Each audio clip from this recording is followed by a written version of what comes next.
So my tips for bonding rabbits right here are my 2 setups. Do your research. Hey everyone, this is Nab's Ventures N.A.Y and welcome to the Pet Talk. This is the third and final part of the episode with Jillian from the Upscale Bunny. What's your name, your brand's name, and your Instagram account? Hi, my name is Jillian Ft.The and I'm the owner of the Upscale Bunny. We make all organic and natural chew toys and treats for rabbits. Do you think that rabbits should be given to kids as beginner pets? Do I think rabbits are beginner pets? Do you have any tips for bonding rabbits? So my tips for bonding rabbits, these right here are my 2 setups. So there are 4 rabbits in here. So that's Hershey. This little girl over here is Amelia, and then Chanel and Prince are in their little Heidi castle. And then over here in this pen is where Layla and Leo stay. And then I will let them out separately throughout the day to, play in this area, right? The reason why there are 2 pens is because Layla and Leo, he's hiding, do not get along with these 4. So, when I did start bonding Hershey, this little guy, and one of the girls in the Heidi house, they did the bonding on their own. They both got out of their pens and they ended up going in with the other rabbits that were already bonded. And I was at work, so I was unaware. When I came home, they were all on my bed snuggling together, and I just figured, you know what, leave them together. There were no tufts of fur anywhere, so I knew no one had gotten hurt. There was no blood drawn, no one had scabs or open wounds on them, so they all stayed together. When I bonded Prince with Milo, my first 2, I did it very slowly. I put them in a laundry basket and I drove them around in my car with my roommate at the time. I also used banana, and I would rub the banana on the head, on the back, on the sides, because I figured they'll smell the banana, they'll want the banana, so they will end up inevitably grooming the other rabbit because they taste the banana. And that worked pretty well. Leo and Layla, again, bonding them was not hard at all. Leo was about a year old, and we had just gotten Layla. She was, I'm gonna say 2 months old, 2 or 3 months old. And what had happened was I tried to bond Leo with these 4 for almost a year and a half, and it wasn't working. Before the pandemic, I lived by myself in a studio. During the pandemic, I ended up moving in with my boyfriend, and I figured this is a great opportunity to bond them in a completely different area that they've never marked their territory in, and it still just wasn't happening. Hershey did not like Leo at all. So it caused a lot of problems. But I did notice that Leo was getting more and more depressed, and I knew that I needed to have him socialize. I knew that I needed to get him a friend, but it seemed like these bigger, older rabbits was causing a lot of anxiety for him. Leo is small. I wish I could show him to you, but he's hiding somewhere, and I don't like to remove them from wherever their comfort is. So Leo was constantly getting beat up by these guys anytime we were bonding. There was no such thing as, them not fighting. So I was constantly breaking up fights during the bonding process, and I figured, you know what? he is going to need a baby. Because he is so small that these guys were dominating him. And that was the problem. He just was the beta and they were the alpha. So the beta isn't going to go dominate the alpha male and the alpha female. It's just not going to happen. So I needed to give him an opportunity to feel that he's the alpha. And I figured the only way that that's going to be possible is if we get a little baby. You know, a rabbit that's very young and that, you know, really isn't aggressive. I've never known a baby bunny to be aggressive. They're kind of just like happy-go-lucky. And, you know, that's why we decided to get Miss Layla over there.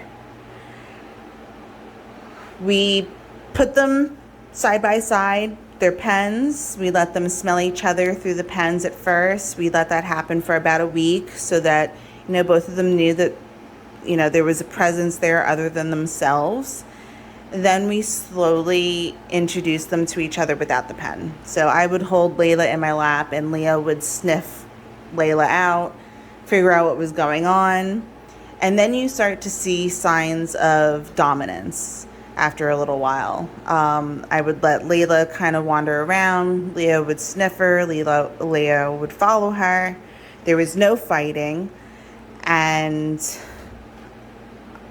at one point, Leo went to go mount her, went to go show his dominance. And all of my rabbits at this point were neutered, including Leo. But Layla was a baby, so she hadn't been spayed. And I know that people say not to introduce them because if they bond and one isn't fixed, then it can ruin things. When you do go to get that one fixed, they might not be bonded still. I've never had that problem. Knock on wood, thank God that that's never been a problem. Leo was neutered. She wasn't spayed yet, and they bonded. Probably after the first day of them being able to be around each other without me intervening, because there wasn't any fights, I knew that they would get along. Especially when I saw that Leo felt like he was the alpha male. You know, he was able to mount her because she was so tiny in comparison to him. And he was able to assert his dominance. So that's pretty much how it happens. And they just did that for days repeatedly until finally I said, you know what? They'll do fine on their own. I'm in the next room sleeping with my boyfriend. If we hear anything, we'll run in there. And, you know, that's how we bonded them. I know that a lot of people have a lot of horror stories when it comes to bonding, but, you know, you have to be really patient. You have to be really diligent. And, you know, you have to make sure that you are prepared for the worst, because there is a chance that they would have never bonded. And then I would have had 2 singles not bonded and then a bonded group. So my other tips would be call your vet. You know, get advice from your vets. Call around to multiple vets. They will always give you information no matter if you are a client of theirs or not. Do your research online. There's always great resources. The best one is going to be houserabbitsociety.com, rabbit.org. You know, those will give you a wealth of information when it comes to rabbits, their habitat, bonding, anything that's related to rabbits. I would stay away from Facebook groups or any other social media platform that has groups that you can join. You'll get a lot of mixed advice and sometimes unsolicited advice. So my recommendation is stay away from those types of things. You know, I see all the time that people are asking for tips and tricks in these groups, and I understand that, but all you really need to do is get on Google and search House Rabbit Society. And if you don't even know about House Rabbit Society and you have rabbits, then you probably didn't do your research when you did get the bunny. So it's a good idea to start there. Other bonding tips would be, like I said, take them in a car. Don't put them in two separate carriers because that defeats the purpose. Get them in a car. It creates a high stress environment for them. Put them in like a laundry basket with some blankets. Get one of those little spray guns or, spray bottles. Put some water in it if they do fight. Chances are they're not going to. They are going to end up grooming each other within like 20, 30 minutes because they're scared. They're anxious. They're nervous being in a car. It's moving. They don't really know what to do, so they find comfort within each other, and that promotes them to bond. And then, again, you want really good tips? Do your research, get onto houserabbitsociety.com, get onto rabbit.org, and you'll find great information there. And don't ever forget to contact some vets, and you'll have to ask around. Do you have any tips for new rabbit owners? Tips for new owners. Do your research. You have to. I see in these Facebook groups, this one group that I'm in, I see the same question at least 20 times a day where, someone will say, so I'm a new pet owner and I'm bringing my new rabbit home, what should I do? If you did your research, I don't think that you would be asking a Facebook group what to do. I can't remember any time that I did all of my research before I got a rabbit and then went onto a group and then asked for more advice. I can't remember one time I ever did that. And do your research. I don't just mean going online and Googling rabbit.org or the House Rabbit Society in any major city. I mean getting on the phone, calling your vets in the area, getting their opinion on, rabbit care, what the rabbit habitat should look like, what type of things they can anticipate incurring, and as far as vet bills are concerned. Rabbits are expensive. Maintenance is very high for them. Things add up and can become a very big expense. And, you want to make sure that you're prepared for that. So doing your research is the biggest and the number one important tip when it comes to being a new bunny parent.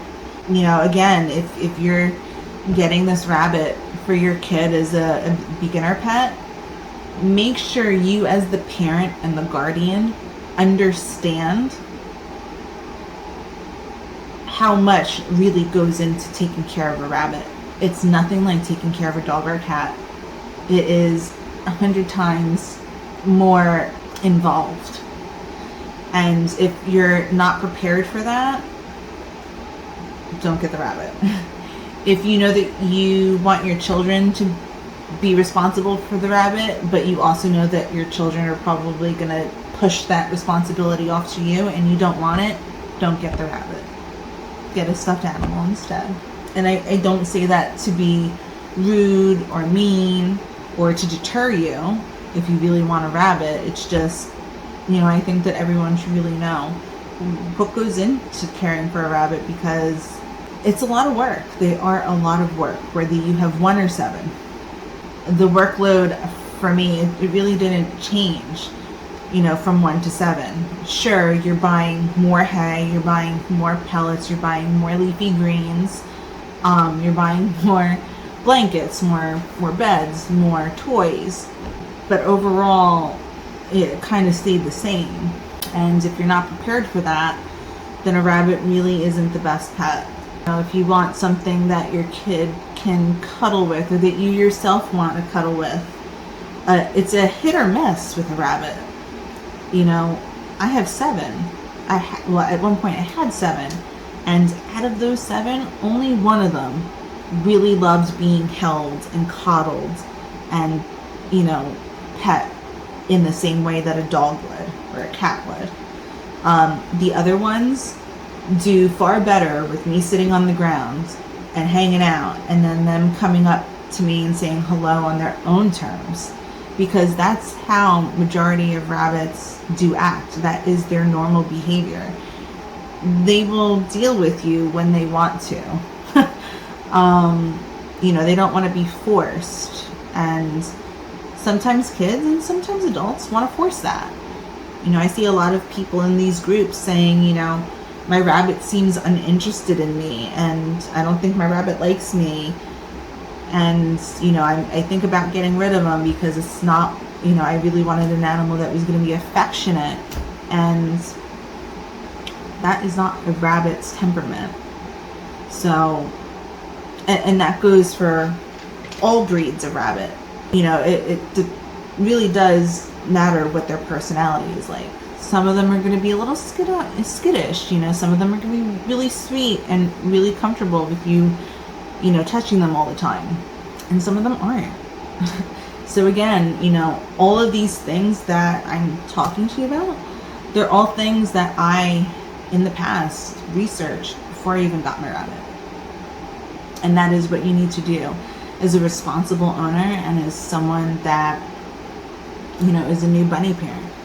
Make sure that you get a really good vet. Make sure that you look around and get second opinions when you do get a good vet, when you do come across a good vet. Ask a lot of important questions, like how many rabbits your vet sees on a yearly basis. How many rabbits do they see on a monthly basis? Because some vets will see your rabbit, but they've only dealt with their rabbit once within their 20-year career. And that is a vet that you do not want to go see and you do not want to give your money to. Because I guarantee you, they are not prepared and they don't have the knowledge nor the experience to be really caring for your rabbit. And like I said, rabbits are expensive. Thank you so very much once again, the Upscale Bunny, for taking out the time and putting in the effort to make this episode possible. Thank you for sharing your views and experiences. Have a wonderful day ahead. Thank you all so much for watching and hope that you have a wonderful day ahead as well.